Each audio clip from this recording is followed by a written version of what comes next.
ഇത് ഉത്തർപ്രദേശിൽ നിന്നുള്ള 18 വയസ്സുകാരനായിട്ടുള്ള ലളിത് പാട്ടീദാർ എന്ന വ്യക്തിയാണ്. എന്താണ് ഇദ്ദേഹത്തിന്റെ പ്രത്യേകത എന്ന് ചോദിച്ചാൽ, മുഖത്ത് ഏറ്റവും അധികം രോമമുള്ള പുരുഷൻ എന്ന ഗിന്നസ് വേൾഡ് റെക്കോർഡ് നേടിയത് ഇദ്ദേഹമാണ്. ഗിന്നസ് വേൾഡ് റെക്കോർഡ് പറയുന്നതനുസരിച്ച് ഒരു ചതുരശ്ര സെന്റിമീറ്റർ 201.72 രോമം എന്ന കണക്കിൽ മുഖത്തിന്റെ 95% രോമം കൊണ്ട് മൂടിയിരിക്കുകയാണ് ലളിത് പാട്ടീദാറിന്.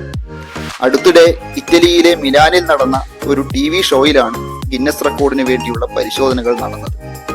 ഹൈപ്പർ ട്രൈക്കോസിസ് എന്ന ജനിതക തകരാറാണ് ലളിതിന്. വോൾഫ് സിൻഡ്രോം എന്നും ഇതറിയപ്പെടുന്നു.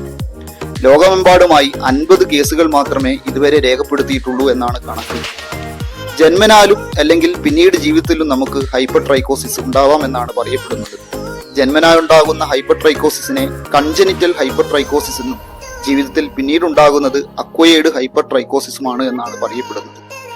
രോഗങ്ങൾ, മരുന്നുകൾ തുടങ്ങിയ കാരണങ്ങളാണ് അക്വയേർഡ് ഹൈപ്പർ ട്രൈക്കോസിസിന് വഴിവെക്കുന്നത് എന്ന് കരുതപ്പെടുന്നു. അപ്പോൾ എല്ലാവർക്കും ഒരിക്കൽ കൂടി നമസ്കാരം.